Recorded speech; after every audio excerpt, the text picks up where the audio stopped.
Welcome back, everyone, to the 2017 MSI play-in stage. Yesterday, we saw some explosive games with unique picks from the teams in Group A, and 4 more teams take to the Estúdios Quanta in Sao Paulo, Brazil, for their chance at making it to the MSI group stage. Plenty of fans in the audience today clapping those Thunder Six, the Brazilian crowd energetic as ever. Hello, everyone. I am James Dash Patterson, and I am pleased to welcome Zach Rusty Pie to the analyst desk, and also Mark Zimmerman is here today. That sounded a little, less excited for me. No! Not at Equal all. level of excitement for the I didn't wear a both of tie you. yesterday. 100%. I knew you weren't happy about that, so I wore your favorite, OCD yeah, this tie crushing tilts tie. me so much. There's no discernible pattern. How does it feel to be here in North America on the analyst desk? I mean, it's good to be here. Happy to be on the analyst desk. It's a culture shock to come back to America, though. You got the cast in yesterday. You get the analyst desk experience today. How are you feeling about Group B as compared to Group A from yesterday? I mean, Group A was definitely exciting. Group B, there's a stark contrast in how they play the games out, but you never really know what you're going to get with these groups. All right, well, let's start with a look at where the teams in Group A ended the day. Turkey's Supermassive had a perfect day one, going 3-0, while Brazil's Red Cannons fall behind them at 2-1, leaving the OPL's Direwolves and LJL's Rampage shy of making round 2 of the play-ins as of right now. Still room to go, though. So let's talk about some of these teams, the top 2 in particular, Supermassive. Right, I mean, they went 3-0, so obviously you're going to say, oh, they're the best team in the group, but it was not just the fact that they won all games, it was how they looked doing it. A lot of the teams were very scrappy and fought a lot, and they had 1 or 2 games where they were really able to limit the amount of kills and play a more macro-focused game plan, and that's something that is going to help them a lot over the course of this event, because everyone's going to be fighting all the time, but if you can make sure that you're picking up objectives with good vision control and rotations, that's going to be a huge advantage. Yeah, clean macro play from them, but realistically, we're looking at who can actually challenge them, because they are coming in favorites towards this, and I still have my eyes on the Red Cannons. I think they have what it takes if they can regroup, come back, and play properly again as a team. The mechanics were there, the macro was not. They've got some work to do, though, because that being our 6th game of the day, that heads up between Supermassive and the Red Cannons yesterday. Supermassive, actually, the fastest game of the day was that game, you know, in what should have probably been the most competitive. Yeah, but you have to look at kind of how the pick ban shaped out. You can see that they were forced off their comfort champions. Red Cannons love playing that kind of pick style, and then they just basically took away a bunch of those pick type champions, and they forced them to play this a lot slower game, and they had that shield comp with the Caitlyn, which is something that's been very strong over the course of the event so far. So it was just a great game plan out of Supermassive. We'll see if any of those teams can fight back and catch Supermassive in the standings on day 3. But today, we've got 4 more teams with eyes on a spot in the group stage. Day 2 starts with the LCL's Virtus.pro against LLN's Lyon Gaming. Follow that up with Vietnam's Gigabyte Marines versus LAS's Azores Gaming. So just like with Group A, those teams will face every team within their group for a total of 6 games today. Yesterday, familiar faces from Supermassive showed up huge for the Turkish team, and today we'll be looking at some recognizable names as well from last year's All-Stars to do the same.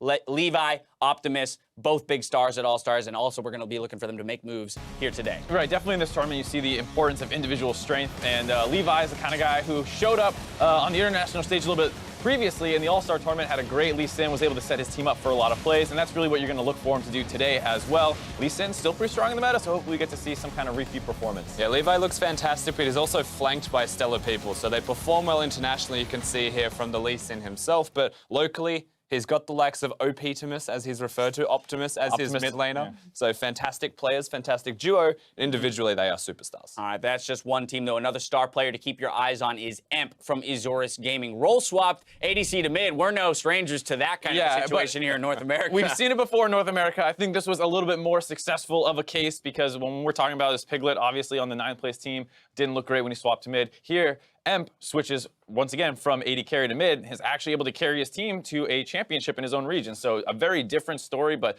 very cool to see that someone's able to switch between the two. Successful for Latin America South, but of course their brethren on the opposite side, Latin America North, also have a strong mid laner to contend with, and that's going to be Saya. So again, one of the big carries for this team. Emp was a big deal for Latin America South, but it's all about Saya for me with Latin America North. Strong mechanics, strong decision making with his team, actually plays a part in the communication with them all also, and then he's also flanked by White Lotus, who is just outstanding. And while you talk about Lyon Gaming, we have to remember that just last year at the IWC qualifier, their run there was cut short by Albus Nox Luna, who became, tournament and crowd favorites there at Worlds.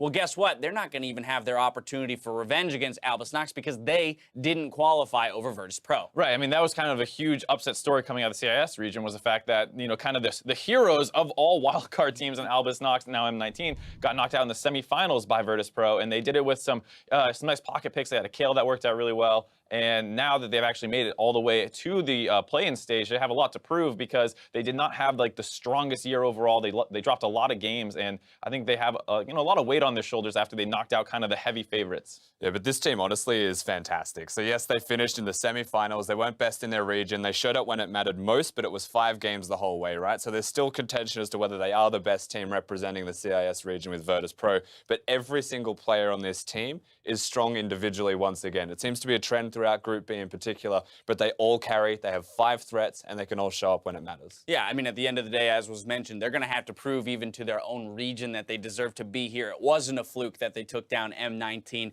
and that they really are the strongest team within this tournament as well. Yesterday, we talked about the patch changes and whether or not we'd see any creative picks. Well, we got our wish. We had the likes of the Galio, which was just introduced to the champion pool after the rework, but we also saw things like Darius, Azir, Jinx, not typical of the meta coming into the tournament. Right, and I think a lot of the situations you saw actually were pretty well thought out. The Galio pick in particular coming in for Supermassive, they used it as a tank who also worked almost like a support with the amount of damage reduction he was able to throw on the Caitlyn, so you saw some really creative usage of some of these newer picks there. Yeah, Darius as well showing up with Jarvan for the Red Canids side, used as counter picks towards the top lane. Galio, if you did watch the LPL finals, I know we didn't, it was at 1 a.m., was also played in the mid lane. So the beautiful thing about that pick is it's starting to crop up as one of the biggest deals. The rest were counters, but Galio seems to be starting as an actual meta choice. Right, I was going to say, the only other thing for me is obviously the jungle pool. We talk about how important Ivern's been, and even though there were some Graves nerfs on this patch, he was still pretty much permaban status, and once that's banned out, one of the best counters to Ivern's priority goes up even higher.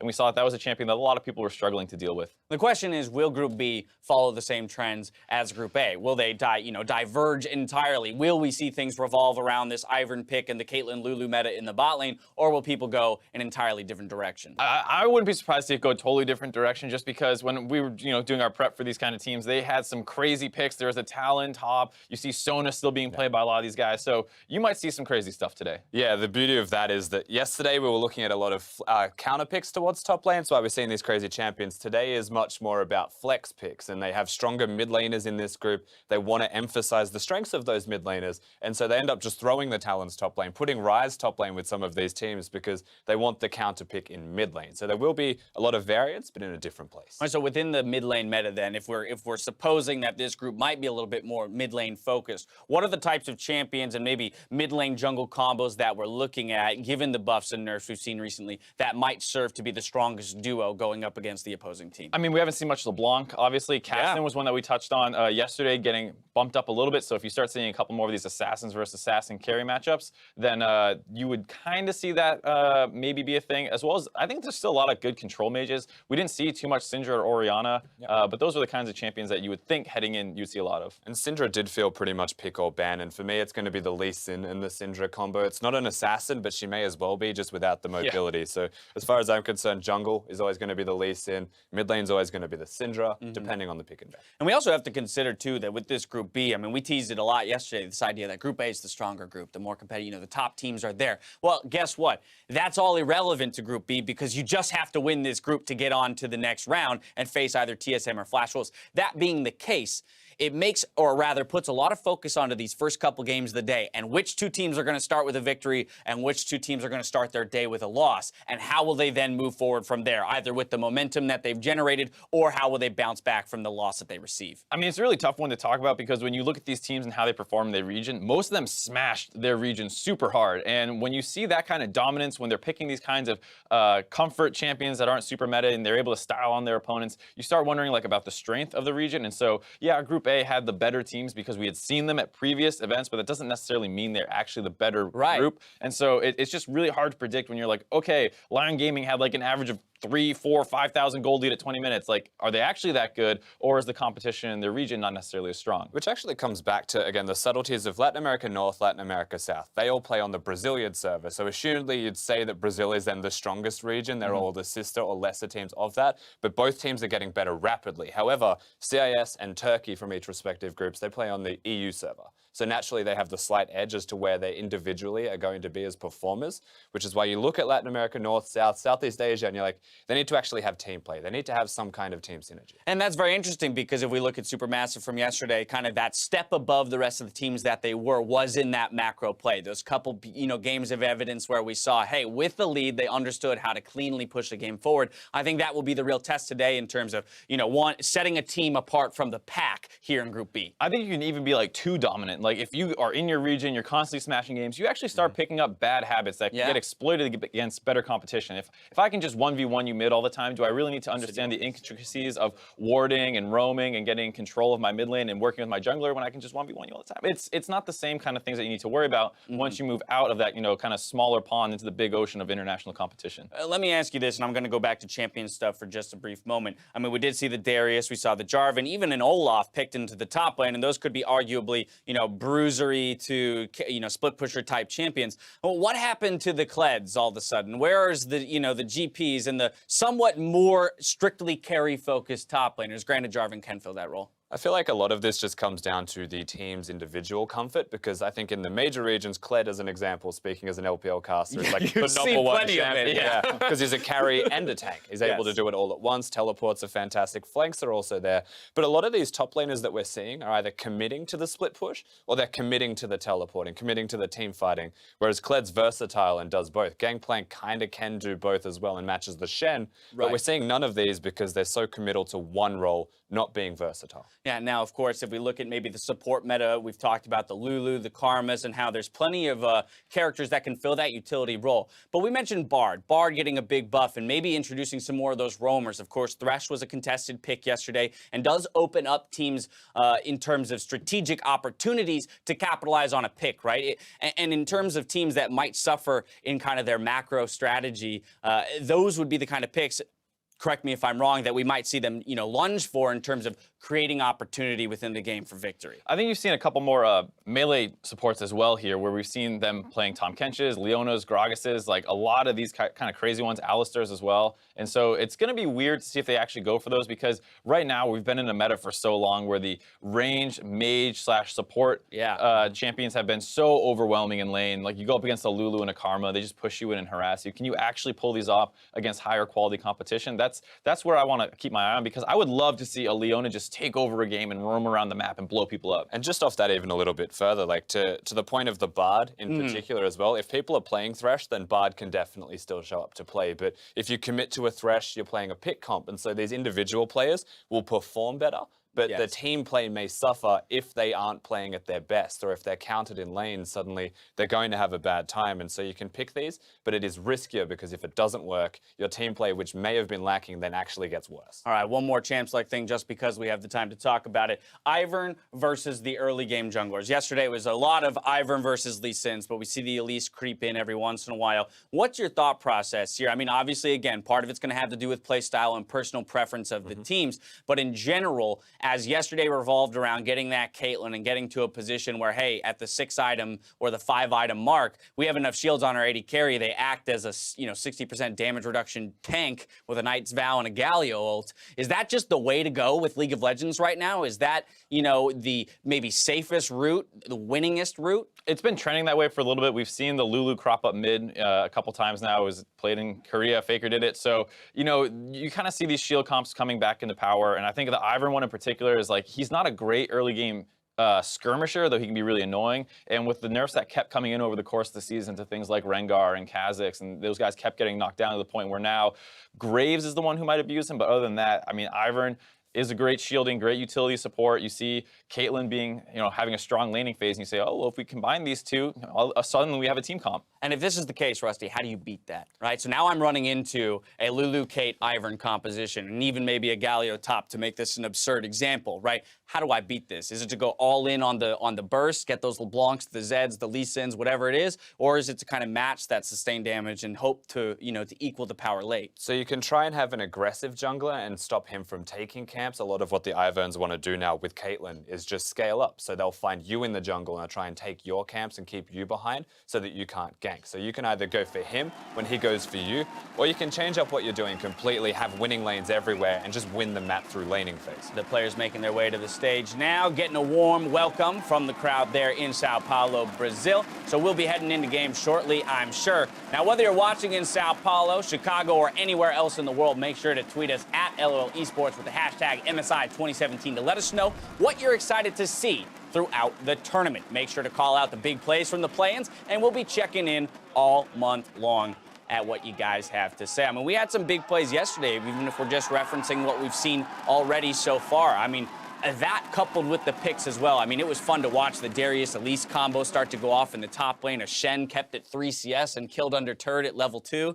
I mean, that's the kind of exciting League of Legends that sometimes we don't get to see in, you know, the major regions where you develop a stale, specific style of playing League of Legends. And the beauty of international tournaments in that respect, particularly all of the former wildcard all-stars or internationals that we've actually had, is that the meta shifts very quickly and rebuilds itself from day one. So we started to see the makings of Caitlyn, Lulu, Ivan. Yes, they're good, but this is now the meta of that group. And Group A and B can be entirely different. Yeah, and I think the other thing, too, is you might see, just because we were talking about how different the counter picks are here, you might not see like a really obvious meta develop. It really depends on how much you're scrimming and who you're scrimming against. We talk about kind of metas always developing in playoffs and worlds where, you know, all of a sudden everyone's playing melee supports, and then you go to MSI 2016, everyone's playing range, everyone totally changes the meta after a couple weeks. Here, given that it is day 2 of the whole event, and, you know, only the first day that these guys are playing, you might see some crazy stuff. All right, well, we got 6 big games headed your way today, so let's go ahead and get right into it. Before we send it to the casters, though, let's hear how fan expectations are affecting members of Lyon Gaming. Considerando los favoritos, no creo que nos afecte porque eso no marca nada. La wildcard pasada, Lyon era el menos favorito y le fue bien, así que eso no creo que quiera decir nada. Hay que demostrar cuando jugar.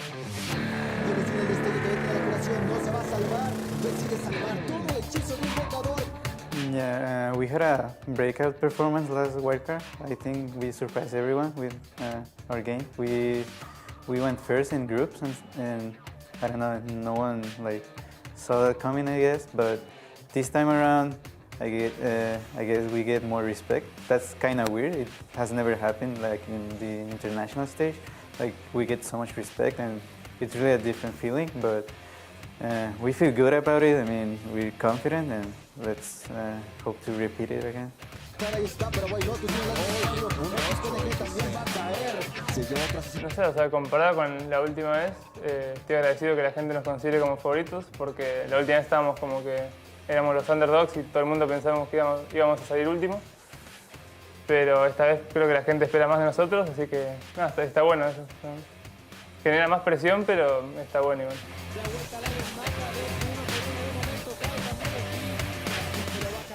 Yeah, I think we have improved quite a lot. We had a roster change, but I think our gameplay has improved a lot.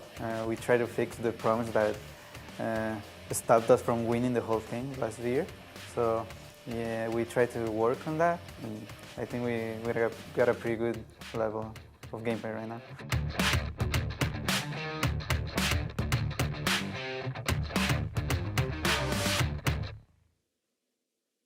Good day, everybody. I'm Devin Pyrotechnics Young. Joining me for a brief stint on the best coast is, of course, James Stresso. Larry, how you doing, man? It's good. It's a much better coast than the British coast. Oh, so a little bit better weather, I West suppose. Coast over here, great weather. Fantastic stuff. Now, day 2 of the play-in stage is going to start off with the LCL's Virtus.pro versus the LLN's Lyon Gaming. And as you heard from some of the members of Lyon Gaming, well, big pressure this time now that they're expected to be a top team. Yeah, a lot of pressure on Lyon Gaming coming into this one, of course, crushing through their league, but they've got some opponents that maybe there's not quite so much pressure, at least on them as a team, but a lot of pressure on the region. Absolutely. Now, let's go ahead and get onto those starting lineups on the blue side for this game. It will be Virtus.pro representing the LCL. It is Doxy in the top lane, Creox in the jungle, Paranoia on mid, The bottom laner is Blasting, supported by Santis, and their coach is Moo. And that means on the red side of the rift, you just heard from them, it's Lyon Gaming. In the top lane, Giral, jungle Oddie, mid Seiya, bot lane White Lotus, support is Genthix, and their coach is Yeti. And that's a team that they had undergone quite a lot of changes before their big performance nearly qualifying for Worlds, but Genthix is the only new one now. Right, and I think it's worth putting into perspective that for the last year, Lyon have kind of been rebuilding. You take it all the way back to this time last year, they finished bottom of the qualifier for MSI. Worlds, they came within 1 game away from winning, and that was when then Albus Nox shut them out, and Lyon have been crushing through their league ever since. But their opponents here, Virtus.pro, they're looking to prove they deserve to represent their region because the CIS had such a strong showing at Worlds. Coming up through the group stage, but it's not Albus Nox, not now M19, it's VP. Coming through into the Invitational. Yeah, they have run through the gauntlet after placing 4th. There's a lot on their shoulders. Yeah, I mean, this is really difficult, especially when you consider the fact that these guys are all new to the international stage. The org itself has been around for a while, obviously had a lot of success in other esports titles. However, Virtus.pro as a team here, they are going to be going in completely blind. It's hard to go up against Lyon Gaming, who have so much experience. But I think one player that they can look towards here is when we zoom in on the mid lane matchup. Sia versus Paranoia. We've heard a lot about Sia. He has crushed his way through the LLN. You can see the statistics all in favor of Sia. That's because he's got this carry-focused playstyle, very mechanical. Whereas Paranoia, for VP, highest played champion to Leah. He has been more about playing with the rest of VP as a team. And yes, it affects his laning stats, but I expect VP to have a very team-focused organization coming into this game. I think this could be a fantastic clash of styles. Oh, absolutely. And honestly, Lyon Gaming, they're a team that gets very quickly ahead and kind of rolls through. It worked so well in the LLN, and they didn't really have that much that kind of gave them a lot of resistance. If VP can do that, if they can survive the first 15 minutes, we could see a very different type of game, and Lyon might not be prepared for it. And it's always interesting when you look at previous experience from regional teams, because at All-Stars, at wildcard qualifiers before, the CIS region were known for dragging games out. Very long games, predominantly through mid-lane, wave clear mages. Now, that has changed, but if that's a playstyle that VP have that's very comfortable and confident for them, maybe they can slow down Lyon. Maybe they can actually force Lyon to have slower games, make better decisions. I think this is a much closer game than a lot of people are giving it credit for on paper. And it can also set the tone, right? If VP come in and they're able to stall out, or at least able to shut down Lyon Gaming early on and not give them a big advantage, that can really start to flip the tables and flip the expectations for this group. Because we talked a lot about how Group A was effectively stacked with a lot of really hyped teams, and Group B a little less so, with Lyon Gaming being kind of that signature, they crushed their region, they're looking to do the same here type of team. But if VP set that expectation differently, we could be in for a very different side of this group stage. Yeah, and as we head into picks and bans, we now get to find out what are the changes from yesterday. A lot of picks and bans were 100% focused when you look at the likes of Ashe, Syndra, Varus. We've already got some adjustments with that LeBlanc now being taken off the table, but I mean, the blue side bans out of VP here, taking away some of the strongest picks from yesterday in the Ivern and the Caitlyn. Yeah, it's like they were saying on the analyst desk. You pick the Ivern, pick the Caitlyn, all of a sudden, you've got yourself a nice protection comp in the making, and Virtus.pro do not want to have to deal with that, so they've removed it. Lyon answer with the Kennen ban. And now that's putting a lot of pressure now on Doxy, potentially in that top lane. Of course, us being from Europe, we have seen a lot of Kennen in the AD carry role as well, but Doxy didn't actually show Kennen in the regular split or the playoffs. So interesting, we now get to see the adjustments here in picks and bans. Lyon, maybe that's a ban away to try and reduce any lane pressure in the top lane.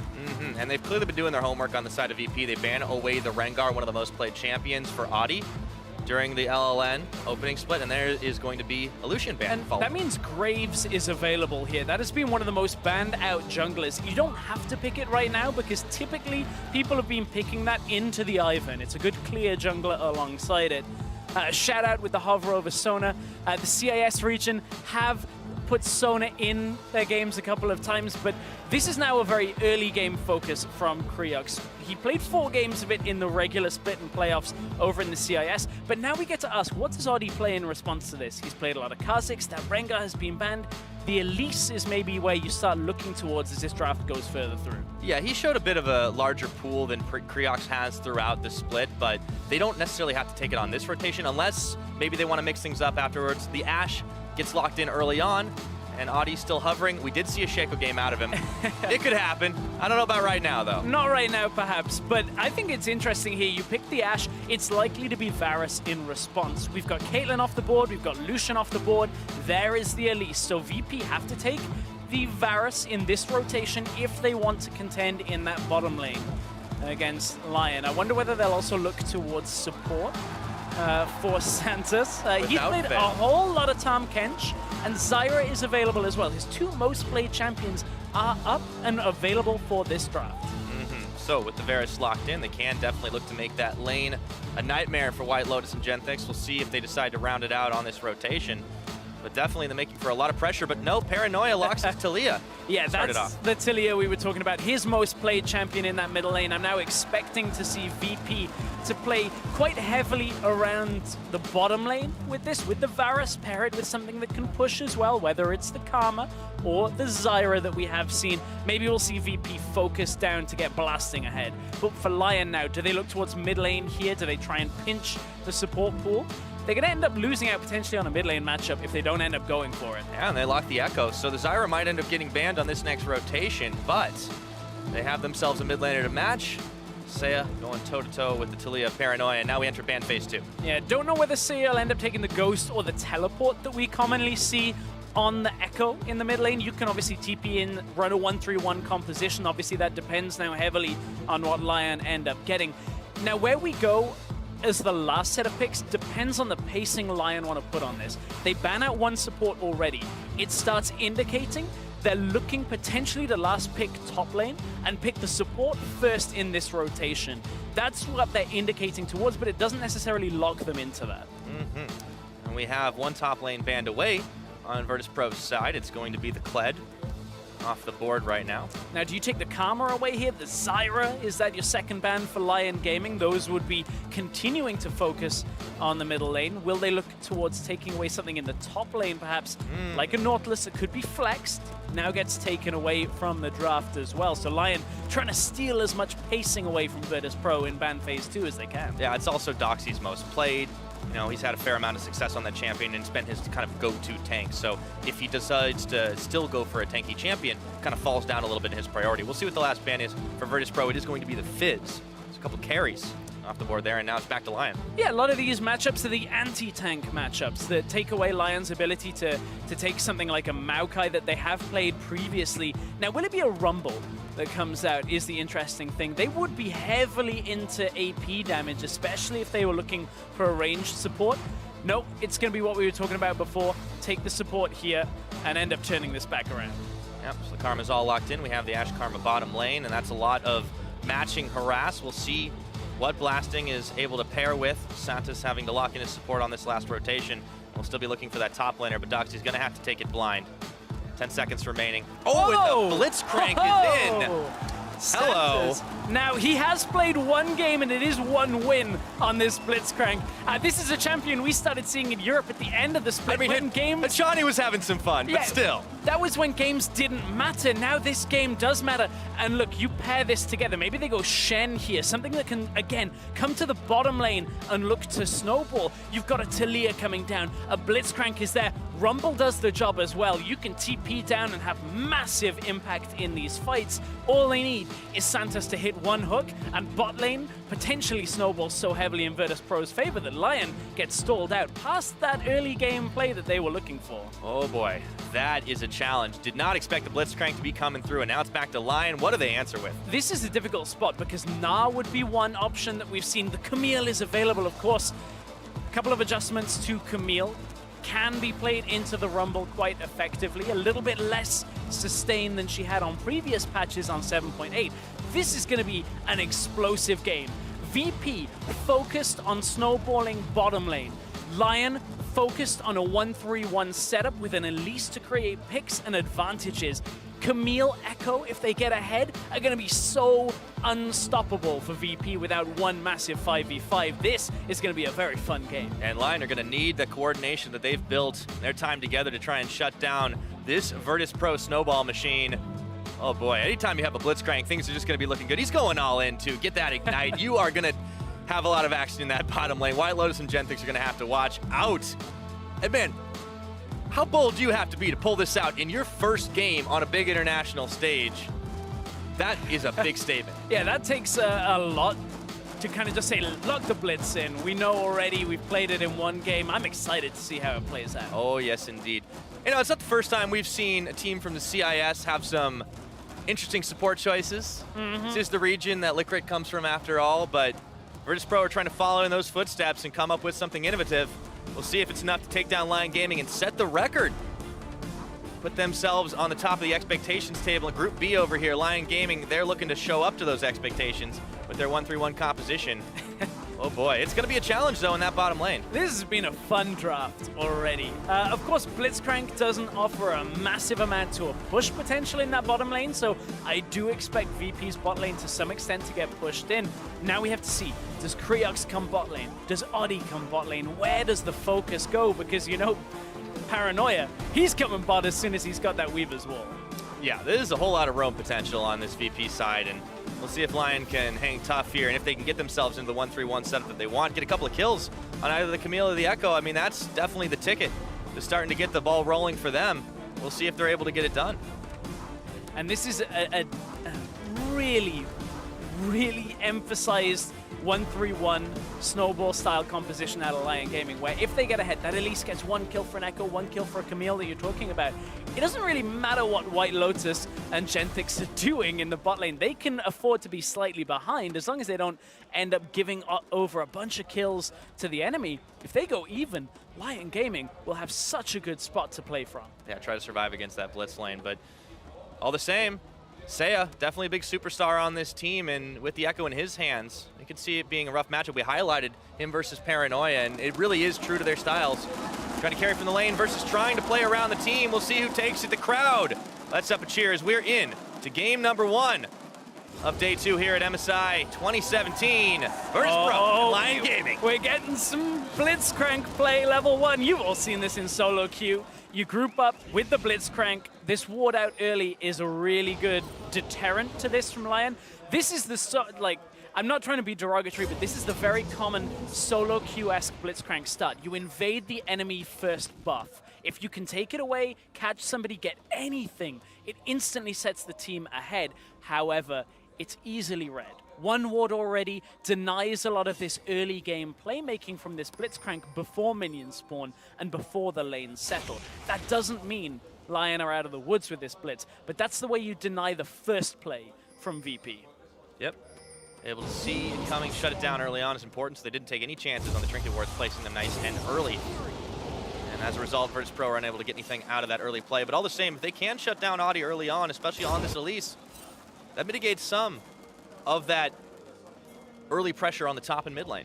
It does. It was looking for somebody that's slightly out of position, somebody that's not used to playing against that Blitzcrank. Oh, that was a little unfortunate timing perhaps out by Audi there, but does manage to tank these Raptors pretty effectively afterwards. But now we need to look at this bottom lane. This is where the Blitzcrank is really going to come into his own, as Audi is dropping quite low on this. But when you look at bot lane, Ashe, no real escape. Karma, no real escape. Against a Blitzcrank, it's a good pick. There are very few AD carries that are particularly good against Blitzcrank. You look at the likes of an Ezreal, so what it means is if Blasting and Santis actually do land one hook, you get the flash. The next time you land that hook, you get the kill. So White Lotus and Genetix will have to keep Blasting and Santis at arm's reach here. Keep them as far away as possible. Yeah, Paranoia is trying to do the same though, but Seiya, he goes in early on, the phase dive throws the Time Winder out, and he's going to just have to try and survive. He is leading on the CS, but as things start, it is just a wind up back and forth. And Paranoia, well, we talked about him trying to get on a roam, and I don't think he'll be coming down that early, but he does get a few wards out. Does not want to fall prey to Audi early on in this game. Yeah, I like this early ward out. Paranoia now stops any kind of tricky play, whether it's onto Creox or whether it is onto Paranoia. That ward right there will spot almost any path into mid lane. You can hug the wall, and as you've also seen the jump over to the blast cone from Audi, they're looking for bot lane. This is because White Lotus and Genetix want to put as much pressure on this Blitzcrank as possible early on. That's a very early cocoon that doesn't quite land. Pixel away, they pull Audi in, he takes a tower shot. It's going to be the end of it, but Santis is dropped low. And Audi couldn't repel in. You never want to. You always want to hold it so that you can repel back out. But in this lane, there's also that more deadly focus where if you get pulled in and you don't have repel, there's no escape. You would have to burn flash at that point. So Lyon Gaming trying to put as much emphasis on bottom lane early as they can. VP hold their nerve, nothing really gets used. What we haven't talked about yet in this game has been the top lane matchup. The Rumble picked blind, of course, and answering on the last rotation was Jiral's Camille. We'll see what he's able to get done with this one. Camille is a champion that can obviously close gaps very effectively early on. In pre-6, Doxy could have been in trouble, but it's been more of a farm fest right now, and they're just trying to place as many wards as they can to make sure that they can't get caught out by Audi once again. Exactly, and this is where Doxy very smartly puts wards up in the top side jungle because they know Audi, he spent time in the bottom lane. It means he has to clear out the rest of his bottom jungle before he can come up to Krugs on the top side, if you assume he has done a regular clear, which now the wards have spotted out. That means VP is safe on the top side for a while because Audi doesn't want to fall behind in experience, and they can play again to kind of stall out any early snowball that would come from Lyon Gaming. All right, blasting. Is that a Storm Raiders Lee Sin? That is a little bit of a different keystone than we normally see on the Lee Sins. Oftentimes the Thunderlords giving a little bit of extra damage, but that you have to do a lot of damage to be able to proc that. Yeah, this is Kriok saying, I'm going to go Tiamat, I'm going to just carry, it's going to be everything about getting kills. Well, we'll see if it actually pays off at any point. This could be the one time where you're able to get away from under tower or something from that happening. We'll keep our eyes and keep that in mind as we go through the game. But Kriok's now going aggressive. Finds Audi, turns right around, the Cocoon keeps him stopped up, and he's unfortunately going to have to safeguard out of there. Bold move by Kriox, but it wasn't enough. And that is one of those areas where without the additional damage coming from Masteries, it's difficult to take that trade early on. You land right into a Cocoon. Any jungler pretty much that gets cocooned by Elise in a 1v1 means you end up losing that situation. So with less damage from Kriox, it also doesn't help out. But again, no impact yet from this Blitzcrank. We keep coming down to this bottom lane because that's one of the areas where it is going to have a lot of impact, but it hasn't been felt yet. Well, it's a high-risk, high-reward champion overall, and unfortunately for Santos and Blasting, they honestly just kind of get pushed back under tower. This is going to be a lot of early push for White Lotus and Genthix, who've been able to survive this lane just fine. Yeah, and our matchup that we were featuring coming into this Seer versus Paranoia, oh boy, not quite knocked. 6 yet. Has to burn that flash, he's going in, but Adi's coming right back around. In goes the Time Winder. Parallel Convergence doesn't connect. Paranoia is able to heal up nice and easy, though. And once 6 happens for him, he's going to be able to get his roam on down to the bottom lane. Question is he going to go for it right away as Kriox heads topside? Yeah, now, you look at what VP have been doing to try and track Audi through this game. It's been effective. It's forced Audi into situations where he's reaching a little bit more for engages, throwing out the Cocoon earlier. And Paranoia was able to move out of lane in enough time. Now, he has hit level 6. Keep in mind, Seer did use his teleport, so it means that roaming advantage is potentially in favor of VP. But with Kriox in the top side, Paranoia recalling back out low mana, they can't really go on this. But Jiral, remember, he can go untargetable. He does. He goes right in onto Doxy, turns around and keeps them locked up in the cage. But Kriox is trying to juggle that aggro right now. Doxy tanking way too many tower shots. And an ult for an ult, and that's the trade. Important block from Kriox there as they go under the tower. If Jiral had been able to jump back out onto Doxy while he was carrying tower aggro, that potentially could have been a big misfire in the 1 versus 2 situation. They could have maybe got a kill, but it's an important block from Kriox. He knew he didn't have tower aggro. So VP try the play on top side, but Camille specifically is a very difficult champion to try and get on past 6. So VP are trying, didn't quite come up with anything on that one. Yep, and while Kriox was a little occupied up on the top side, Lyon Gaming managed to sneak their jungler and support really inside of the bottom side jungle and ward it all up, steal a few camps away. It's going to be hard now for VP to go that way unspotted, and we haven't seen Paranoia go on a roam yet. In fact, this bottom lane has all been Lyon Gaming. Here comes Adi. Here comes Audi. Got to be careful with that hook, of course, but his blasting is taking a lot of damage. Teleport flash. Ooh boy, White Lotus, quick on the fingers. Stop that one up. You definitely want to respect it, but there have been summoners traded around the board. It's Blasting who doesn't have a seal, and Santos who doesn't have his flash. Yeah, flash and flash in that bottom lane, and the teleport was used. Let's keep our eyes on that one as Doxy didn't have the equalizer available, so VP throwing a lot to hold that situation, but both teams in a very tense situation to begin this game off. No real plays have been that effective yet in this game, but VP, you got to give him credit for trying to track Audi around this map. Remember, Lyon Gaming have had some of the biggest gold leads of the teams here in the MSI first round of play-ins. They normally average 2.8k gold lead at 15 minutes. Right now, we're just about even between these two teams. Nobody is really crushing. Yeah, and you couple that with they have one of the fastest game times too. We could be very well in unfamiliar territory. As Gerald goes in onto Doxy, there is the equalizer out, but Gerald dodges most of the damage. However, can't dodge away from the Flame Spitter. It's a trade up top with the spinning aggro, but all of a sudden the dual lanes arrive, and that's first blood for the Blitz. They didn't expect the lane swap up to top lane. They were getting pushed in heavily for VP on the bottom lane for a lot of this laning phase, so they just say, okay, it's a losing lane, let's take the trade. This is something that Vedius was talking about on the Analyst Desk yesterday, where you get yourself out of these rougher situations by making a lane swap happen. Now Adi has to be careful, repel up, but here comes Paranoia. There's a flash already burned, and they got Adi down.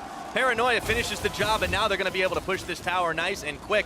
VP, they swing up topside, get 2 kills. They're going to get first tower blood. We said Paranoia was looking a snowball for his bot lane. Turns out they were in the top lane, Devin. They come up top, get tower first blood, get the first kills of the game. And Lyon Gaming, they are not used to this early game play out of VP, at least not in this game. When you look at how VP is starting to take things to them, react to being at least marginally behind early on, Lyon didn't have that answer in this playbook, and that's something I want to track throughout the rest of today.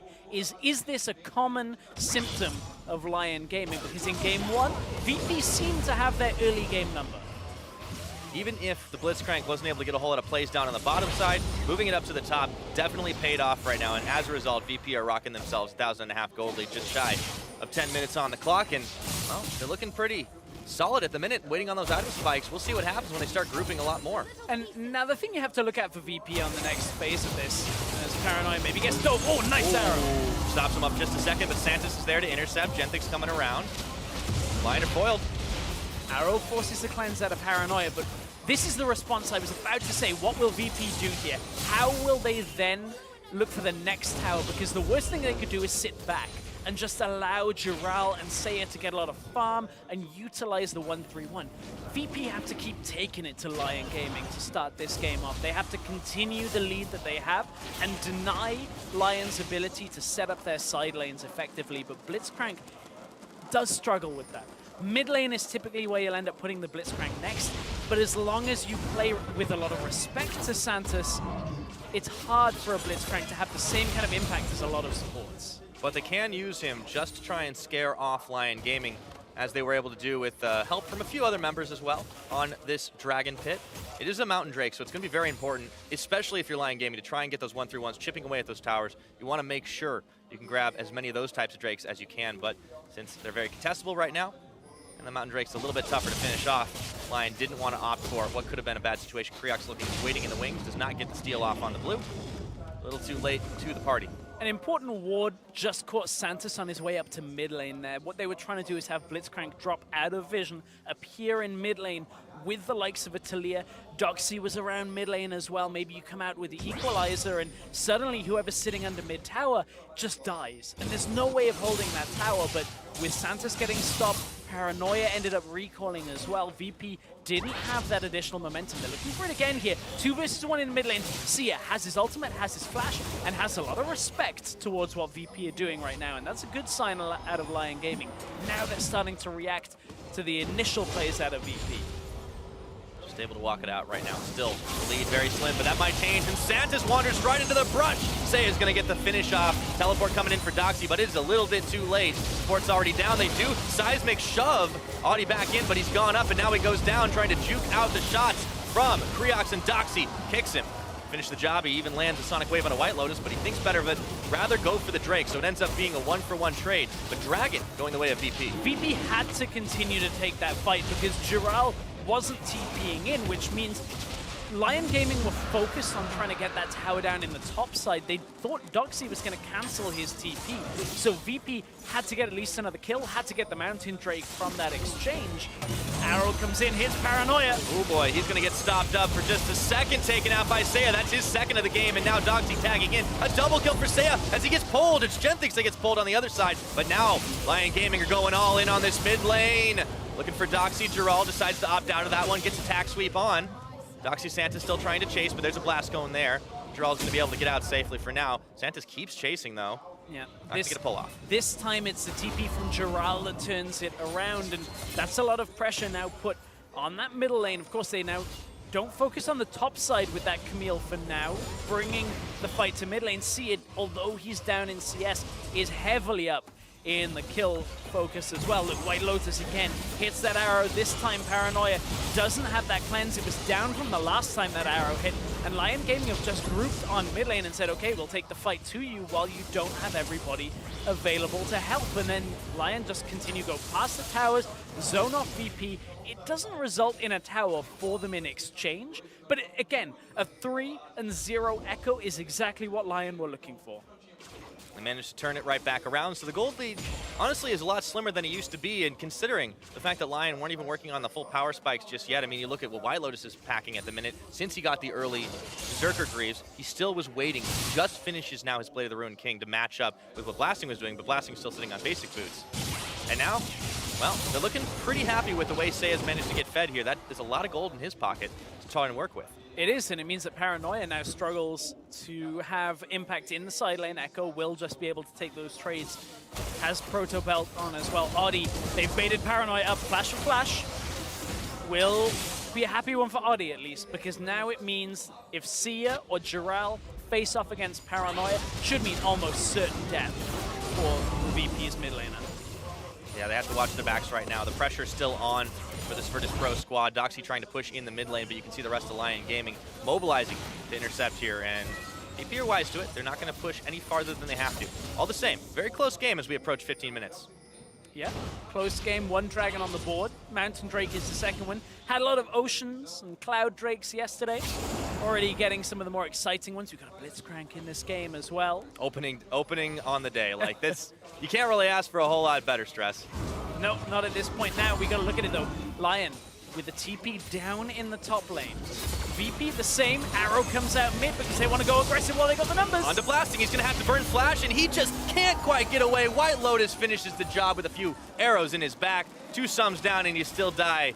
Feels bad, man. It looks like Lyon kind of had almost a mentality shift here where it went from not reacting quite quick enough to VP to now saying, okay, we need to respect these guys so much that it has to be us making plays with this Ashe. Put it in mid lane, throw the arrow out. That's 3 for 3 on arrows hitting in mid lane. And it means that Blasting now is the victim of that engage in mid lane. And I like that Lyon suddenly have gone, okay, we cannot wait. This game has to be dictated by us, just like all of our games were in the LLN. Absolutely. Virtus.pro are finding that one out the hard way, that Lyon Gaming can really adapt on the fly and make some big plays. And I mean, we talked about Seiya being the superstar of this team, but it's worth mentioning White Lotus all the time as being pretty much the next guy on that roster. And he's definitely going to earn a lot of respect after this game. You can see it's already happening. The QSS picked up for Blasting second item. He's still on basic boots, but he wants to get out of those arrows. And now that's a pickup that is necessary for Blasting at some point in this game, and right now it becomes somewhat of a deterrent. It will earn its own weight in gold for the rest of this, because you can see White Lotus just kind of says, okay, Blasting, you need to flash that. You didn't, and now you're dead. So White Lotus flashes in himself, but importantly, this is one drawback of Blitzcrank. Blitzcrank has very low utility when it comes to assisting allies. Great for picks, great for silencing people and knocking people up. Very bad for anything like shielding, healing, saving, you name it, Blitzcrank can't do it. And that is where this pick does let individually Blasting down. He now has to buy a QSS very early because there's nobody to assist him in that moment that arrow hits. This is so troubling too when you consider what we were looking at, the comp being built up is to try and get Blasting ahead, and he's been set a little bit back at the minute, especially when you compare to White Lotus. Yeah. Not only has a sizable CS advantage, but the item spikes, the damage, the kills, everything. Absolutely. Now, I don't want to pin it all on Santos. Blasting died with flash and heal up, so it was certainly a somewhat avoidable death there, but that is just one comp limitation that VP have in this. But I still like the plays they made in the early game. We still want to see more of this rumble with the equalizer coming through. Maybe they can zone away on the mid lane and focus that tower down. That's one area Blitzcrank has great success in. You just walk towards mid and everybody has to give you a lot of respect. And they have the siege ability. I mean, it's helped a little bit as Santos gets tanked by the arrow, but they turn it right around. Kriox gets the kickoff onto Genthix, who has to burn his flash away. All of a sudden, it's a party in the mid lane as Jiral is even walking through, and the 2 mid laners are nowhere to be found down towards the Dragon Pit at the minute. You can see Paranoia has to take a big distance away from Seiya at almost all times because of how far away he is. Now that equalizer coming out zones them away. It's VP trying to get the tower. Giral will not be zoned. He takes down Santos, throws him in the ultimatum, and all of a sudden Lyon are mobilized to try and chase this one down. Doxy making the shot from that Hextech Proto Belt, but that's about it right now. The rest of Paranoia, or the rest of Virtus.pro managed to regroup with Paranoia coming in. Can't siege this mid anymore, though. There's a big minion wave, and the rest of Lyon are here. They want to push it themselves. Yeah, but Lyon now are going to look over towards the mountain break. It's a much easier objective to take at this point, and that was a little bit greedy, perhaps, from VP. They'd already got the equalizer behind the tower, and Lyon weren't quite reacting to it. Maybe if they'd have pulled across and hit the tower from behind the minions, like Santos kind of got locked down by Giral. Now, maybe it's VP overextending again in this middle lane. If they get locked down here, it could be a big problem. Couldn't get the tower, but they have found Seiya right now. He's a little bit low. No ultimate just yet, still on the cooldown. But Lyon have managed to clear away the wave. So they hold their tower. They grab themselves a Mountain Drake. Things are looking a lot better for the LATAM North squad. Also got the flash from Doxy on that exchange as well. So VP, now we've entered the point of the game where this 1-3-1 is starting to get strong enough to drag VP around the map, stop them from grouping. No teleport, no Weaver's Wall, none of these abilities that can group quick enough. And that means Lyon Gaming, at most points in the game, will have an advantage just from composition. If they can drag this out to the side lanes, force people into a 1-3-1 setup, they will have the advantage. We'll see if VP can't force them back into a more of a 4v4, 5v5 situation. For the time being, they've got to deal with these side waves, as you said. Blasting preoccupied on the bottom side. See the Lyon Gaming members up top are already backing away as they managed to clear a few waves. It's still only 1-1 in towers. It has not lacked for action, though, as we expected. A lot of fights, a lot of skirmishes. A couple of dragons on the board, but 20 minutes into this game, still anybody's to take, but Lyon Gaming are looking a lot stronger at the minute. It is still mostly an even game, which means VP, they're still at a tipping point where the next fight or two really settles this one for them. If they get a fantastic equalizer or a hook onto Sia or White Lotus is a lot more likely to get killed in those exchanges if he gets hooked in. That's what they potentially can build from. Now they hook Genthix. Oh man, and they even had Creox right behind it, but if you blink, you would have missed it. Blasting gets the kill for that one, his first of the game. And now the siege is on mid with only White Lotus here to defend. Audi scrambling behind, but they're gonna have to take this one and instead try to trade it Seiya up top. And all you gotta look at is the mini-map. You see Seiya top side, Giral bot side. You know exactly what VP are gonna do there. Genthix with no flash, didn't clear enough distance from Santos to be able to get away. It looks like Santos flashed in before the hook. And that means the VP, they take down that very difficult mid tower to get, but Santos caught again. Yeah, looked like he was catching Audi, but it was the other way around. He takes him down, and Blasting just has to leave him for dead at the minute. The rest of Lyon Gaming have already moved towards the mid side. Even Seiya closing a gap up in this jungle right now, and with Doxy still no teleport, down on the bottom side, it was an easy pick, and unfortunately it looks like Blasting's in trouble too. Kick back. But now Creox is caught and goes Paranoia. Can they turn this one around? They get Audi. Yeah, Audi couldn't quite flash out over the wall. And this has become quite scrappy in this mid lane. You can see Lyon trying to collapse around to the mid lane, trying to dive in behind, but that tower still stands and is very healthy. And Santos got cocooned into the arrow. Good layering of crowd control. Blasting doesn't have enough damage to save Santos from this. Teleport ended up completing out of Giral. They ended up pushing further towards mid lane and looked for the dive, but VP turn it back around and at least hold their own in the mid lane. Back and forth, very even matchup between these two teams. Yep, a lot of fights. Sometimes it just comes down to how well you can coordinate a little bit better. Virtus.pro, this newer squad, having come into the LCL at the end of last year. Only been together just about that time, but they were built from the best available roster that the CIS had to offer, and there's a reason they managed to get here. Remember, they knocked off M19, the former Albus Nox Luna, had a very surprise finals with Vivecta Syndicate, or esports I should say. And in all honesty, there's still a lot of fight in these guys, especially coming up against a team that has only lost one game in their home region throughout this spring. And here comes Paranoia. Again. Weaver's Wall is gonna stop up Audi. Now White Lotus isolated, pulled in, taken down. The gang squad's arrived. And is this going to be a Baron attempt? They can look for it now. White Lotus, remember, one of the big engage tools here. They can at least get vision control around the Baron. They are going to start it off with the Rumble, with the Blade of the Ruin King Varus. They can take it down a decent pace early on. It is at about 6,000 health right now, but Lyon Gaming still have a lot of bite left. Sia 3-0. Proto Belt has the ability to get in, get a multi-person stun, so VP have to back away. But it's a good pick. Onto White Lotus while he doesn't have flash. If every fight happens like that, VP will be very happy. See if they want to try to make another play in onto Seiya here. Creox does land the Sonic Wave, but he doesn't go any farther than that. Naughty doesn't want to take this. Meanwhile, White Lotus just gets the respawn timer, and VP are back to the Baron Pit to try and clear away the vision. A lot of wards placed inside of that for Lyon Gaming side, but now the path forward is clear for this team. Definitely want to pick up that Baron buff and try to counter push as much as they can. Ooh, Santa's revealed. Little too early on that hook trigger.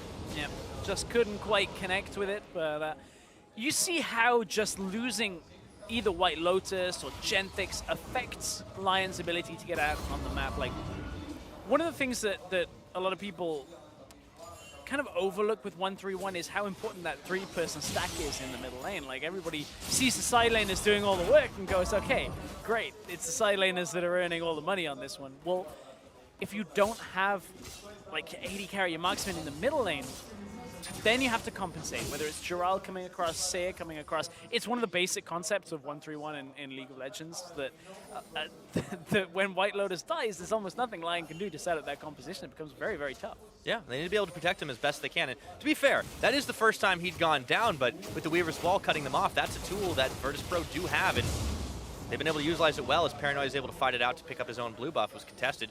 Lyon Gaming are stacked around this Baron Pit, but they're not going to rush it down. It's a very controlled team at the minute. Yeah, controlled on this one. Now White Lotus will have his flash available as we speak, which means that's likely not going to happen again. I think White Lotus will say to himself, okay, I'm just going to stay a screen's length away from Blitzcrank at all times in this game. Generally a good idea when you're playing up against the Blitzcrank, but all the same, that evens the kill score out, right? It's 6-6 at the minute. It's very, very close in the gold, but Virtus.pro still have that early lead, and they now pick up themselves a Cloud Drake, so it's a little extra mobility, trying to make those picks happen a little bit more. But the later stages of the game, as you said, the 1-3-1 is especially good when you have a fed Echo. You have a Camille that has a Trinity Force, has for a little while, and he's only going to get stronger on the side push with the Tiamat. Once you complete the Hydra item, it's going to be really hard for Virtus.pro to push back on this. You got to think they're going to have to force a fight down the mid. And what a different play style it has to be now out of Lyon, at least when you look at pacing on the game. This is a team that had the lowest average game time of all of our MSI play-ins team, just over 31 minutes. We might very well go past that. I imagine there's not a whole lot of reason we wouldn't. And you look at that as being an average over 31 games in their split. Like, that's how much they crushed through. Now, VP sent a bit of a shock to their system early on, which I'm glad to see that Lyon can react to in-game, because I think you look at that early play onto top tower that VP made, it's a very smart play. Lyon then had to react with the mid lane engages, and VP weren't quite ready for that, but now we've had the response come through again. This has been a very back and forth decision-making process that changes. They're iterating on it again and again, and now we've kind of come into a bit of a slow point out of VP. They don't have the flash down on White Lotus to try and capitalize on. Lyon have both of their teleports up, which means we enter the phase of play that favors Lyon. They can push the side lanes out. Any bad trade taken by Paranoia or Doxy, and they end up losing their life, and Lyon take a lot more than just one kill for it. And VP, it'll be interesting to see if they try to just keep going for these picks, or if they can surprise in a big fight. I mean, they still do have this Rumble, right? We haven't seen a huge amount of 5-man equalizer stacking that they can just then turn into a huge team fight victory. It's mostly been used for picks. It's mostly been used to try and zone off towers. But now that you have 2 of the outer turrets all done, and the bottom lane being pushed in by Jural, where do you start to send that Rumble? You have to send him defensively, pretty much in the position that he's in now. He never wants to trade against Jural further up in the lane than he is now. Any trade that's taken at the midpoint of the map, Camille will micro you out, just jump on you and kill you instantly, and Doxy won't be able to survive that. But here, he's moderately safe. Any large wave that stacks against him is easily cleared. But Lyon need to try and force more. Oddie gets hooked in. Oh boy, he's gonna go up and the arrow comes in, it lands onto Santos. Now Blasting stopped up for a second as Seiya has tagged his way in, flashing forward, trying to finish the 80 carry, but he has to snap back. Finally, Blasting goes down. It's White Lotus that is pumping out arrows. A double kill for the Ash. Paranoia limps away, and Doxy arrives too late, throws the equalizer, but Lyon are all alive. Audi is very low, has to burn a flash, disrespecting White Lotus, is caught on the side. He's gonna manage to take him down. It's Doxy staying alive, goes golden. Audi burning low. It ends up being a 2-for-1 trade. Yeah, Lyon committing more on the bot side. Again, Jural not TPing in early. This is something that has happened a couple of times now. Doxy TPs out of the lane, and Lyon say, okay, we can utilize the 2 kills we got here to get a tower in the bottom lane, which doesn't look like it's going to end up being that way because Creox comes down. So again, Lyon hold their top teleport. This play out of VP, good to try and capitalize on a hook that comes through, but look at where Creox is in base. It means the numbers advantage until the Rumble teleport completes is always in favor of Lyon Gaming. Santos falls, and at this point, the Equalizer does a good job of cutting Lyon a little bit lower in their health bars, slowing them out. That allows the Weaver's Wall to come through, and at any point, Camille could have TP'd in and completely turned this fight back in favor of Lyon Gaming, but they hold on to the TP, they lose a kill at the tail end of it, they still have 2 kills to come out ahead, but you saw White Lotus, double summoners down, couldn't survive. Poor guy, and you saw Gentrix just flashed over the wall. I was like, see ya, bro. Yep. Unfortunately, sometimes your support does leave you. But VP, they still got eyes on this Baron right now. A lot of pings, they control the vision. There is a few wards behind the pit for Lyon Gaming, and they're definitely wise to any Baron attempts, but everybody is stacked by this Baron side. VP really want to secure this one up. It's all going to be about clearing for the time being, though, unless they get a pick onto Audi or win a convincing team fight. Shouldn't be starting it just yet. No, not just yet. You say get a pick on Audi, the Sonic Wave connects, and you're like, oh, is that going to be the time? But Audi is well in defensive territory. Yeah. Although Creox has not really been susceptible to Lee Syndrome this game. We have to give him some credit for not going on some of the crazier dives. He's controlled it quite well, and I mean, obviously Lee Sin is jungle 101, but not everybody plays it that way. That's true. We from Europe, we've seen a couple of particularly good Lee Sin players come to mind, so it's excited to see how Creox can compete on this Lee Sin as the game goes forward, because Lee's impact tends to fall a little lower. You don't quite become a kick bot, but certainly that is one of the engage tools VP have. So I was kind of talking a little bit about Jural not using his TP and how it didn't affect the team fight. Well, now it affects the game state because Doxy doesn't have his. TP available for Jural, TP available for Seiya gives full teleport advantage over to Lyon Gaming. So as long as they can play out on those side lanes, which for now they haven't on top side, Seiya can go and clear that wave top. They want to go for an arrow? Can't hit them all. No, but you also don't need to be making that play. But look at Jural coming across. Jural wasn't quite in position yet. Clear out the top lane. Reactivate that lane. It's basically a dead lane for Lyon right now as it's pushing in towards them. Put the pressure back on VP. Force them to play around these teleports more effectively rather than just throwing out an arrow in mid lane. That's the one time this game where it hasn't really worked. VP know this right now. They're constantly pinging the top side. They want to keep Lyon Gaming locked up by this Dragon Pit because Lyon, they want to get this, they want to get out. Oh, he's going to White Lotus. Allowed here. White Lotus. Oh, the kick back in! And Santos gets White Lotus. This guy cannot catch a break. That's Dragon. The difficulty on that situation out of what Lyon were doing was they were trying to group around to deny VP getting Baron, but the problem is now, look, top is pushing for them. Sia has to go there. The tower's already lost most of its health, which now is fine to clear the wave out, but look at the bottom lane pressure here. Camille had to recall come bot lane while the wave was pushing out. If Sia had already cleared that top wave and White Lotus had played a little further back, that flash kick hook doesn't really connect. You play with respect around the hawk shot, around the vision control, and then you say, okay, we have an Echo pushing topside. I want to push that wave all the way out. They won't get Mountain Drake if we have double TP available. Didn't end up being the case. White Lotus found out the hard way as he was pinballed around in that jungle. And at 32 minutes, I mean, we've got now the gold lead swinging back in VP's favor. They get that kill. They get themselves another dragon, a Mountain Drake. So they're going to be able to push these even faster, including if they want to go for the Baron. And they get themselves the last outer turret. Well, we passed the mark, Devin. We are officially into unfamiliar territory for Lyon Gaming. Wow. Less familiar territory. 3150 is an average, so they must have had some Semantics, games James, go you later. know it. But Certainly, this is a period of the game where normally Lyon would say, okay, we're done with this, but they are behind in this game. And VP have had a great showing, and considering there was a lot of discussion coming into this game about the CIS region, some of the analysts, at least externally in the build-up to the MSI Plains, thought CIS maybe had kind of lost a step from Worlds. It doesn't look like it because VP are contending very well. Speaking of step, Lyon. Yeah, flash burned, and it looked like Audi was going to be getting a quick kill there, but they managed to turn it around as now Creox goes in on the chase. Cocoon's there. There is nowhere for the Spider to go, however. Stuck between a rock and a hard place, and he gets kicked down to oblivion. 9th kill of the game for Virtus.pro as Creox gets it. A lot of rocks in that wall. Not sure building a wall is quite the best way of catching a spider, but nevertheless, it worked out. I mean, it might be overkill, but it works. Okay, look, there's not a lot of reasons to build walls, okay? LCS from Berlin. There's a lot of history in that one, but Creox wants to maybe make history out of that Baron, but it was just wards he was looking for now. Rest of the line game here. The hooks. Oh, teleport coming in now. Doxy's going to complete this channel. Parallel convergence is going to land. He dodges out of it. Blasting, they have caught onto Giral, but it's just enough to slow him down as he hook shots away. Still 9 seconds on Audi. Tense moment right now. It's pings for Lyon Gaming. They want to make sure this Baron does not get started. Difficult though, as Audi only just back available. No flash means any kind of steal attempt on a Baron would be a one-way trip. It's not an easy one, but oh, here comes a one-way. Giral, he's going to try to make the play onto Creox and Paranoia. Isaiah's got in the back. Giral's managing to finish that kill off, and just in time. They get themselves redemption coming down. Giral goes a little bit too deep, gets hooked in, pulled. He flashes in the pit, but not before Santos gets the final shot.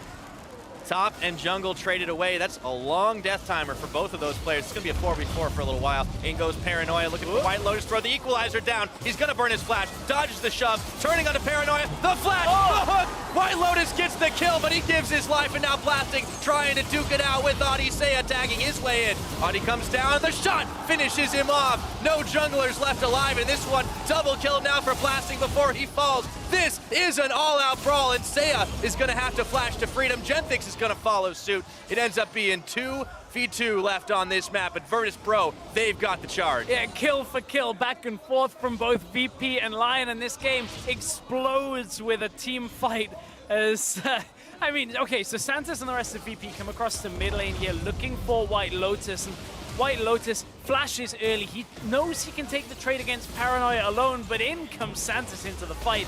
The fadeaway arrow, one last breath from White Lotus is enough to take him down, but ends up losing his life for it. Blasting, long-range hook, not even looking around the wall, is able to pick him off. But Lyon scrapping these fights, considering Sia was 3-0 to start this game off, now 4-0-4. He's had great impact, but Lyon have struggled to stem the bleeding when it comes to White Lotus. We talked about this earlier, Devin. Yeah, Doxy is going to find that one out the hard way. Can't be pushing up so far in lane as Giral is just going to wreck him down, and he walks it out nice and slow. Tack sweep, finishes him off a couple of auto attacks. Doxy trying to get out of there, but it's just not happening. Buying time here, and now that is a numbers advantage for Lyon Gaming. They're going to be mobilizing towards this Baron pit, and there's teleport up for Giral. Yeah, and there's no teleport for Doxy, and he's 47 seconds away from being alive, so all it means is Lyon have to control the vision around this Baron pit, and they can take the bot tower. The tower is the objective they're looking for. The Baron is the bait. If VP come anywhere near close enough, the TP might come out from Giral. White Lotus will have the arrow. This is a little bit greedy perhaps, but look where Paranoia is. That's one of the reasons why they've started this Baron up. But starting it throws a lot in this. Okay, they stay on it, they get it. Okay, that's fine. All right, tense moment there. All the same, we saw Creox looking sneakily around the backside of the pit, but he was deterred. So Lyon Gaming managed to pick themselves up a Baron. Big objective for this team that wants to try to siege on 3 lanes. And it'll be up to VP to try and push them back while the Baron buff is active. You ever tried to push back a 1-3-1 with Baron buff? It's a difficult task, but the way that they would stop that is, again, Santos gets a hook on White Lotus, no flash available. Elder Drake is up in 20 seconds. If Lyon perhaps end up going for it on their way out, then maybe they get picked off. They kind of can't rely so heavily on the 1-3-1 because both teleports are available, so Lyon kind of grouping up on this.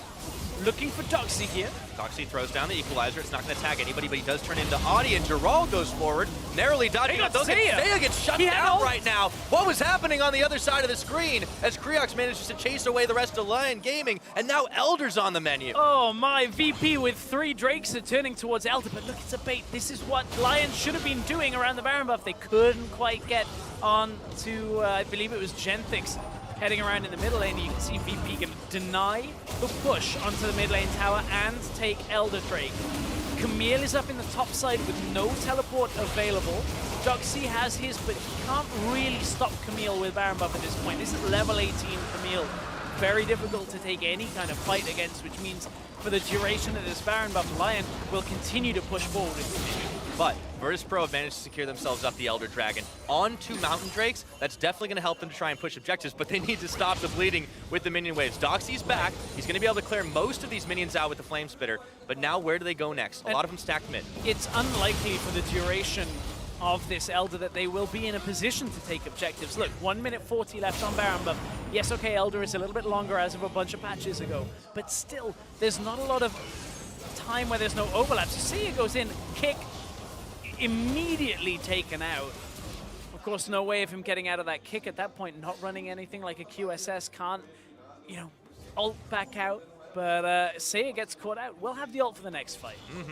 Seiya's been slippery throughout this entire game. When you go 38 minutes without dying and you start stacking up those kills, it's very impressive, and there's a reason this guy is considered the superstar of LATAM North.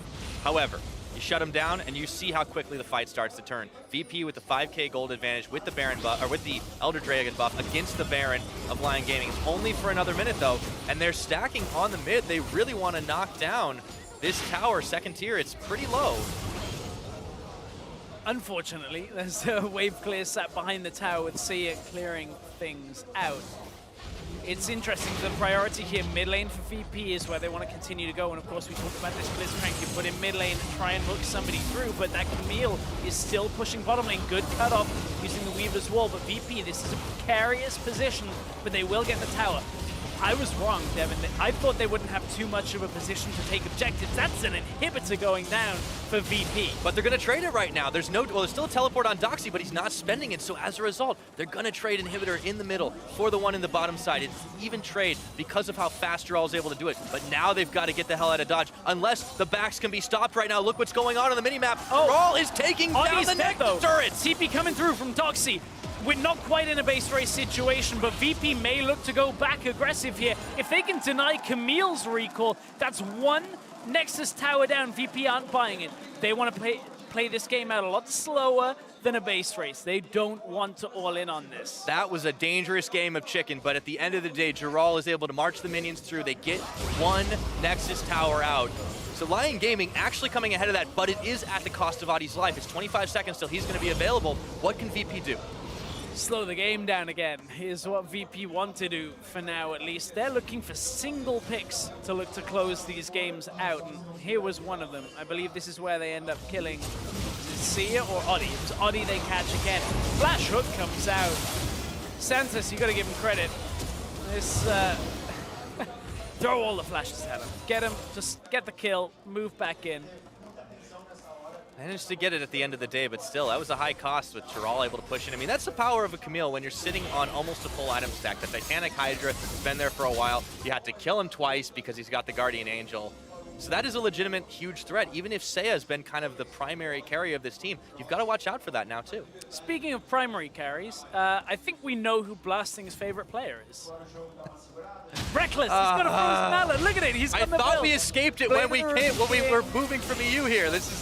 It's back. Okay, cool. Frozen Mallet. You get a lot of slow on your hits. Whatever. Well, I mean, wow. Okay, it's dismissive. Fair enough. We can move on to a different talking point. It's fine. I need to ease into this one. It okay. still throws me through a loop, but that's okay. Giral is able to push up in the top side now. So it's been less of a 1-3-1 and more of a 4-1 for a while, but it seems that it's working in Lyon's favor as long as they don't get any more members caught. That's a big ask.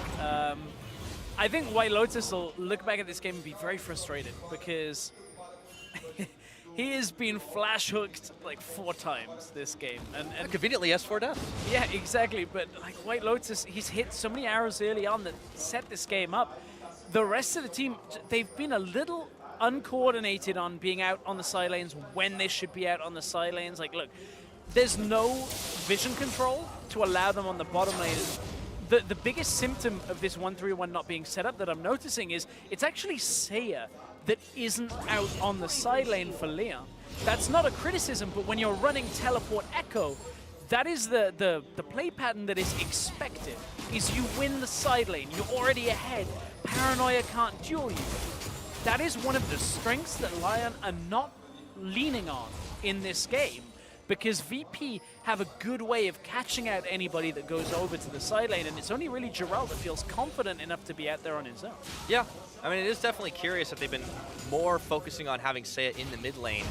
And yeah, he's been instrumental in getting the dive on and maybe picking up blasting a couple of times.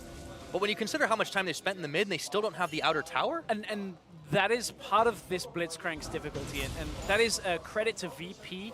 The fact that Lyon have not been able to take mid tower is despite arrows hitting mid lane.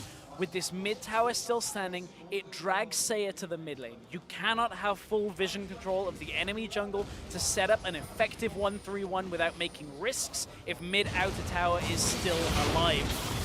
Speaking of risks, Lyon are going to try and go over the back of Baron Pit. Now they're a little bit split up. Look at where Camille is. Goes on to Doxy. There's 4 members of VP here. He did not know that that was how many people were sitting right there. The redemption comes in. Adi's able to take out blasting. Maybe the fight's on here. Now the equalizer comes down. Itsy Bitsy Spider's got to pop right on up. White Lotus, Seiya, everyone backing out. Geraldo, he's caught. He's gone down to Doxy. It ends up being a 1-for-1 so far. But Paranoia, arrow down. I don't think Legolas had this many arrows, but at the end of the day, White Lotus is coming up huge. It is only going to be Doxy, Krios, Santos. They're all alive, but look at the bottom lane. Yeah, look at the wave that's pushing in. They're trying to stop the recalls. Doxy just canceled his recall. I think he got hawk shot by White Lotus. The teleport's coming into the base. They're going to try to finish Seiya's this one going off. for the base. Go look at the base right now. We're watching the 1v1 of Krios. The TV coming back from teleport Doxy. finally.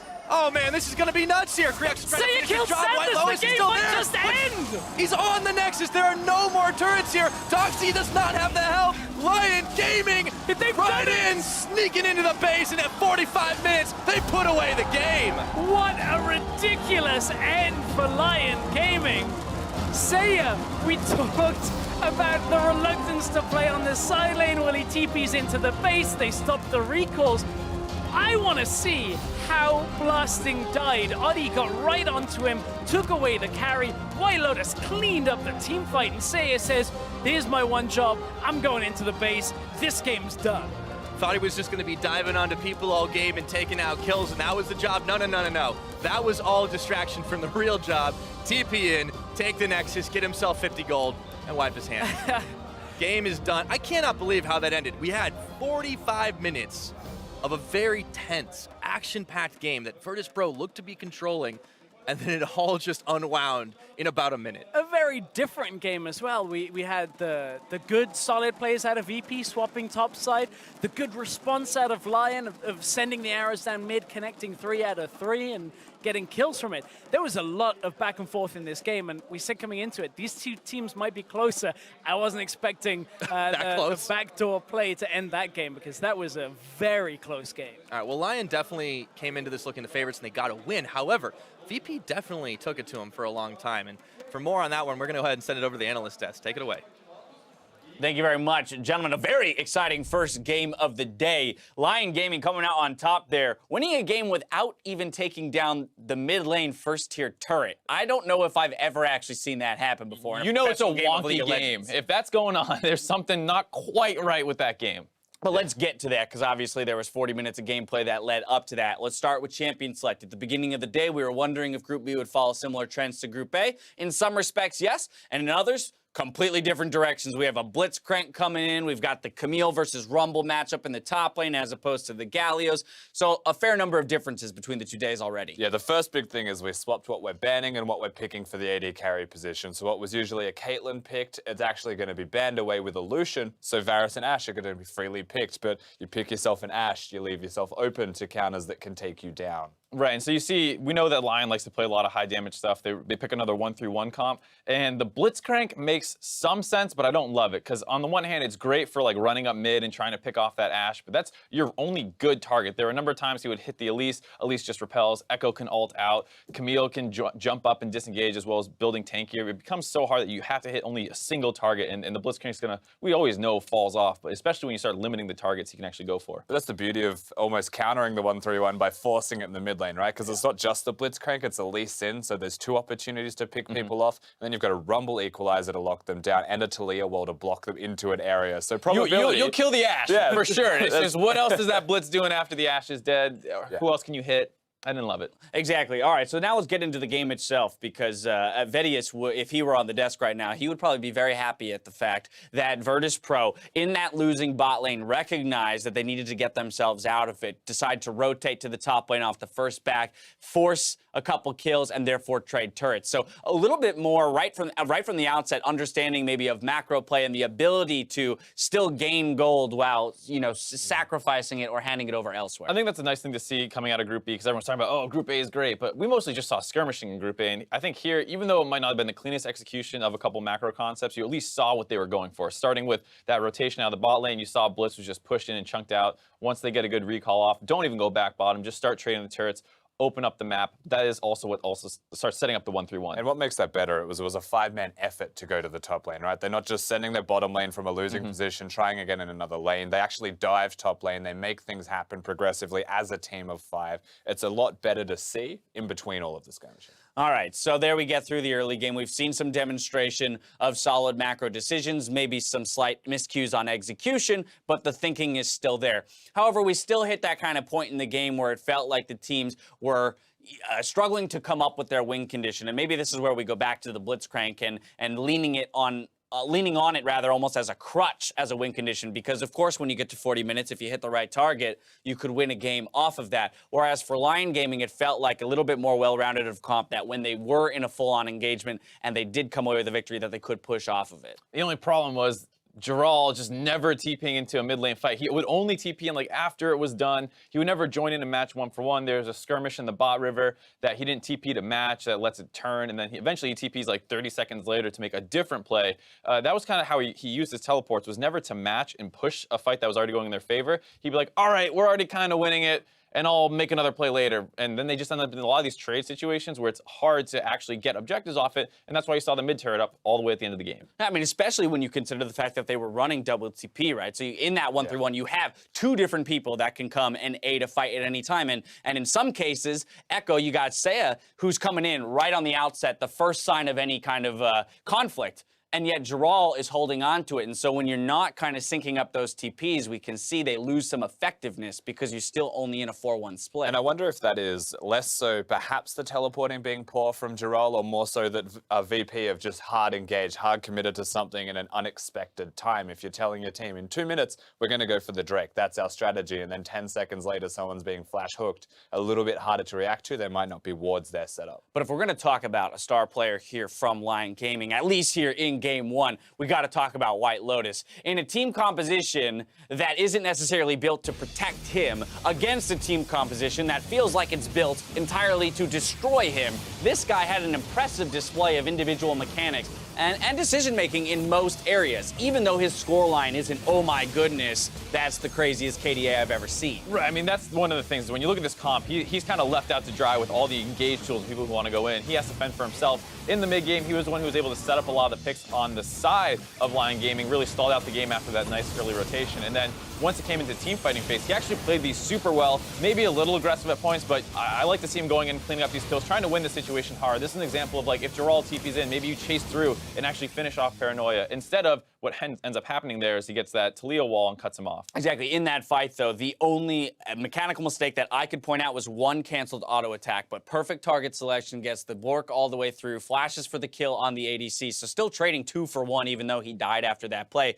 I would love to then see what does Lyon Gaming look like if they actually build around this guy? Remember all those comps we were seeing yesterday?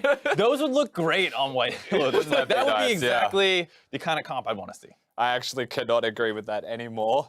From seeing that game, seeing White Lotus hard carry. Yeah, if we got a Galio in the top lane, 60% damage reduction on the Ashe there, that would be a fun game to watch. But the last thing I want to talk about here between these two teams is kind of their regional dominance or regional dominance on the side of Lyon Gaming. For Virtus.pro, the fact that they weren't regionally dominant, and how does that then kind of curtail into these international tournaments where Lyon Gaming, you heard the casters talk about it, they averaged 2.8K up at 15 minutes. Well, it was an even game here. The question is, do they then know how to play out even games? Yes, they got the win here, but it did seem to some degree like they were struggling for some strategies in their playbook. And I think it's around that mid-game point, right? If they have an average of 31 minutes in their game time and they even before that point, then how do they come back into the game? They did default to a super late game type of scenario, not breaking the mid lane outer turret, just defaulting to Dural, being able to out-split push his opponent. But he only out-split pushed because Rumble was teleporting into these fights and making things happen. Honestly, they happened upon a victory.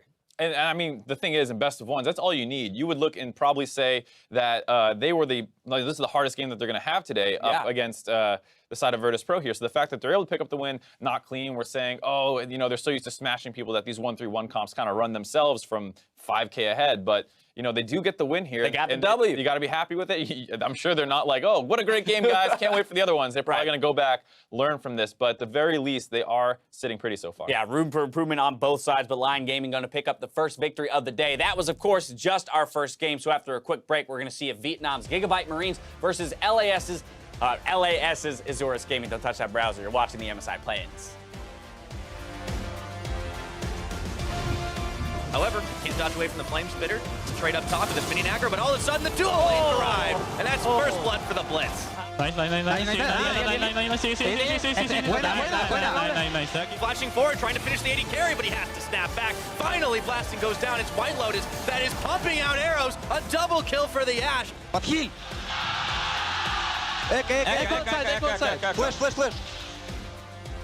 Flash.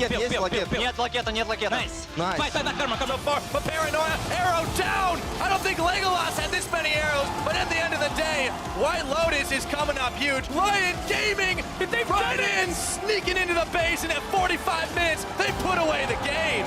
What a ridiculous end for Lyon Gaming.